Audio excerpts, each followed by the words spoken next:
샬롬. 이번 한 주도 주 안에서 감사와 평안의 시간들 은혜롭게 잘 보내고 계십니까?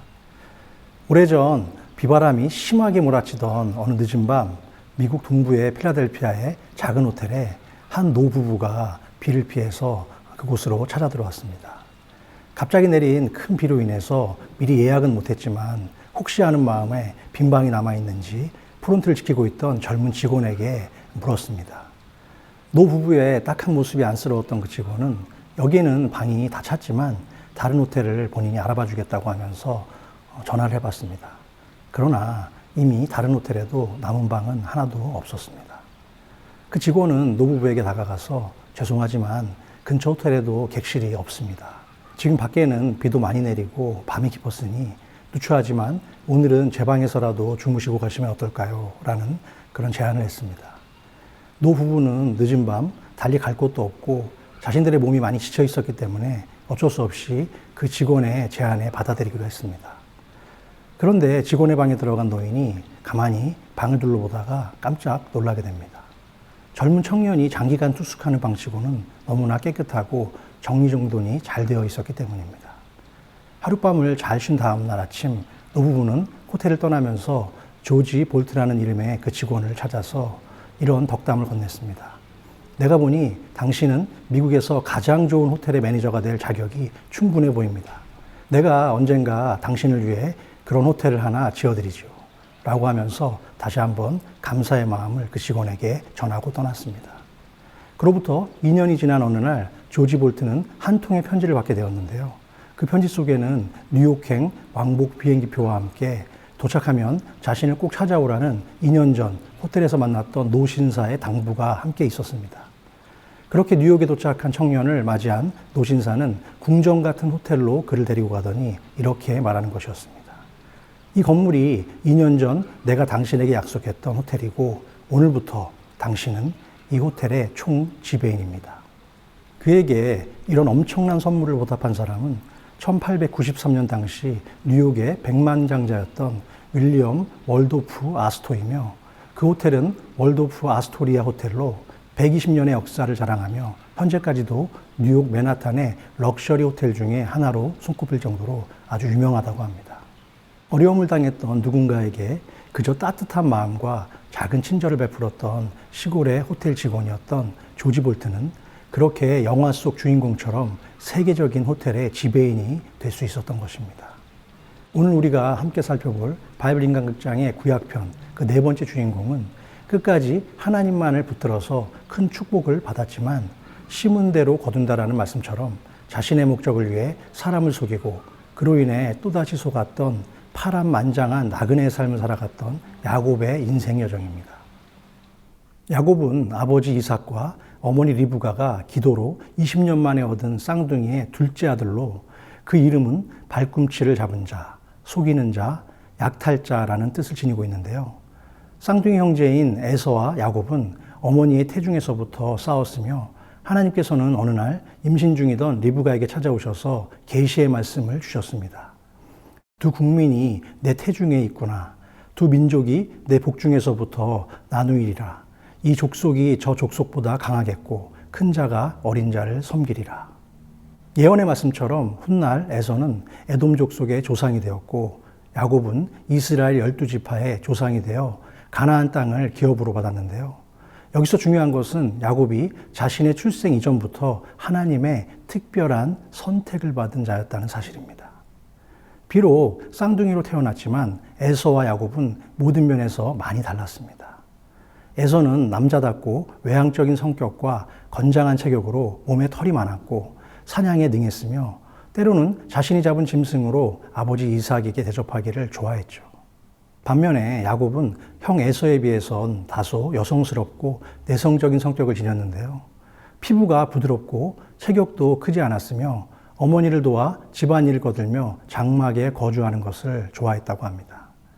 두 형제의 정반대의 성격처럼 아버지 이삭은 장남인 에서를 편애했으며 어머니 리브가는 가정적이며 자신을 평소에 잘 돕는 둘째 아들 야곱을 더 특별히 사랑했습니다. 그러나 에서는 장자의 명분을 대수롭게 여기지 않았고 사냥에서 돌아와 시장한 나머지 동생의 속임수에 넘어가서 팥죽 한 그릇에 자신의 소중한 장자권까지 바꾸었으며 가나안 여자를 아내로 맞아들이는 불신앙의 모습으로 인해서 부모의 근심거리가 되었습니다. 야곱은 욕심이 많았고 평소에 잔머리를 잘 굴렸으며 형에 대한 질투심도 상당히 많았던 것 같습니다. 또한 야곱은 아버지로부터 이어지는 장자권의 축복과 하나님의 축복을 사모할 정도로 욕심도 꽤 많았습니다. 이삭은 나이가 많아 늙게 되자 장남인 에서를 축복하기 위해서 그를 불러서 사냥을 해서 내가 좋아하는 별미를 만들어 오면 너에게 축복을 하겠다고 말합니다. 이삭의 말을 들은 리브가는 자신이 아끼는 야곱이 장자의 축복을 받도록 하기 위해서 거짓말과 속임수를 써서 대신 아버지의 축복을 받도록 했습니다. 자신이 사냥한 고기로 음식을 만들어서 아버지에게 뒤늦게 가져온 에서는 자신의 축복이 동생 야곱에게 빼앗긴 것을 알고 동생을 죽이려고 했는데요. 리브가는 야곱을 자신의 오빠인 라반이 있는 하란으로 피신시키게 됩니다. 야곱은 하나님의 예언된 축복을 기다리지 못하고 세상적인 방법을 동원하여 형인 에서와 아버지 이삭까지 속이는 죄를 범함으로 20년간 원치 않는 타향살이를 해야 하는 파란만장한 나그네의 삶을 살게 되었습니다. 자신의 목적을 위해서는 수단과 방법을 가리지 않던 야곱의 간사함은 형 에서에 비해서 상대적으로 아버지의 사랑과 인정을 받지 못했던 그의 열등감에서부터 비롯되지 않았을까라는 생각을 해보게 됩니다. 도망자가 된 야곱은 밧다마람으로 가는 도중에 베델에서 잠을 청하게 되는데요.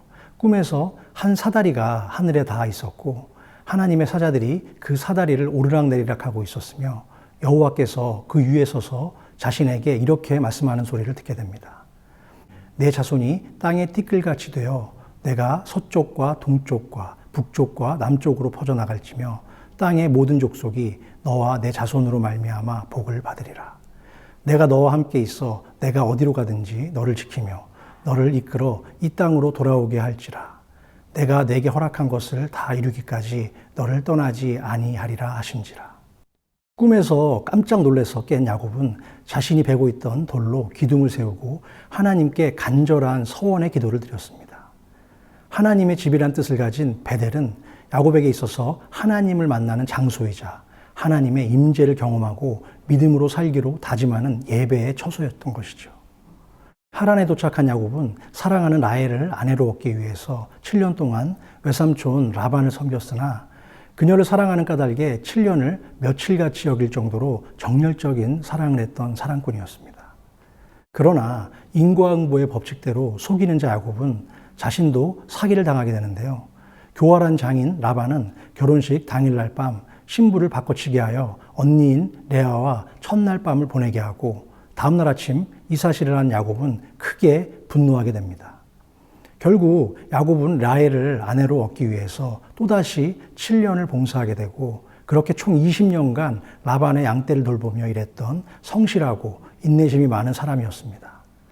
야곱의 성실함은 라반에게 큰 성공을 가져다 주었지만 장인 라반은 야곱의 품삯을 10번이나 변경하며 그를 이용하려고 했습니다. 하지만 똑똑했던 야곱도 나름대로 요령과 꾀를 부려가며 삼촌의 집에서 자신의 몫은 잘 챙겨나갔습니다. 그러나 두 아내인 레아와 라헬 간의 질투와 시기, 그리고 2명의 몸종을 통해서 야곱은 총 12명의 아들과 1명의 딸을 얻었는데요. 사중결혼의 폐해와 편애로 인해서 복잡하게 얽힌 가정과 자녀들의 문제를 해결하기보다는 회피하는 모습을 통해 특별히 가정에서는 믿음의 선한 분을 보이지는 못했던 것 같습니다. 야곱은 고향으로 돌아가라는 하나님의 명령을 받고 거부가 되어 20년간의 타향살이를 모두 끝내고 자신의 가족들과 모든 소유를 가지고 고향으로 돌아오게 되는데요. 그는 귀향길에서 다시 한번 큰 위기를 만나게 됩니다. 형 에서가 자신을 만나러 400명을 거느리고 온다는 말을 들은 야곱은 두려움이 엄습하게 되고 최후의 순간에 피할 계산까지 해가며 하나님께 간절히 매달리며 기도하기 시작했습니다. 형 에서의 마음을 풀기 위해 많은 예물을 보내고 그의 가족과 종들이 야복 강가를 건너게 한 후 자신만 강가에 홀로 남게 되었는데요. 야곱은 그곳에서 하나님의 사자와 씨름을 하게 됩니다. 그는 사자와의 씨름 중에 환도뼈가 탈골되었으며 결국 하나님의 사자에게 이긴 그는 축복을 받게 되었는데요. 하나님은 야곱의 이름을 하나님과 겨루어 이긴 자라는 뜻을 가진 이스라엘로 바꾸어 주셨습니다. 야곱은 하나님의 사자와 씨름한 곳을 분이엘이라고 명명한 후 에서를 만나게 되었는데, 에서는 야곱을 용서하고 그를 환영해 주게 됩니다. 이로 인해 두 형제 간에는 온전한 용서와 화해, 그리고 화목이 일어나게 되었죠.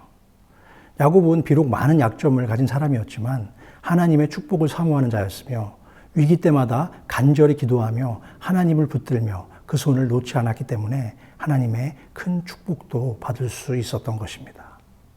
사랑하는 성도 여러분, 오늘 우리가 함께 살펴본 야곱의 삶을 통해서 저는 여러분들에게 이런 질문을 하나 드리고 싶습니다. 이 세상 속에 그리스도인으로 살아가면서 과연 나는 무엇을 심으며 살아가고 있는가? 성경은 심은 대로 거둔다라고 말씀하고 있습니다. 그러나 우리가 심는 것을 나누어 보면 크게 두 가지 종류밖에 없음을 알 수 있죠. 첫 번째는 육체를 위해서 심은 것인데요. 육체를 위하여 심으면 육체로부터 썩어질 것을 거두게 되는 것입니다. 두 번째는 성령을 위하여 심는 것이며, 성령을 위하여 심는 자는 성령으로부터 영생을 거두게 됩니다. 예수님은 산상수훈에서 좋은 나무마다 아름다운 열매를 맺게 되고 못된 나무는 나쁜 열매를 맺나니 좋은 나무가 나쁜 열매를 맺을 수 없고 못된 나무가 아름다운 열매를 맺을 수 없다라고 말씀하고 있습니다. 그러나 인간의 못된 죄성은 심지도 않고 좋은 열매만을 구하려고 하고 나쁜 것, 악한 것을 심어놓고도 좋은 열매를 기대하는데요. 이러한 행위는 스스로 자신을 속이는 일이자 하나님을 조롱하는 행위와도 같은 것이기 때문에 우리는 반드시 심은 대로 거둔다는 법칙을 항상 잊지 말아야 할 줄로 믿습니다. 스스로 속이지 말라. 하나님은 업신여김을 받지 아니하시나니 사람이 무엇으로 심든지 그대로 거두리라. 이제 여러분들은 자신의 남은 삶 속에서 어떤 것들을 심으며 살기로 결심하시겠습니까? 성경의 진리의 말씀처럼 세상에 헛된 욕망을 심는 자가 아니라 이웃을 위한 사랑의 나눔과 관심, 친절과 배려, 중보기도를 심으셔서 풍성한 성령의 열매를 거두시는 모든 성도님들이 다 되시기를 간절히 소망합니다. 그럼 다음 시간에는 제5화 요셉편으로 여러분 곁에 다시 찾아뵙겠습니다. 그동안 안녕히 계십시오. 감사합니다.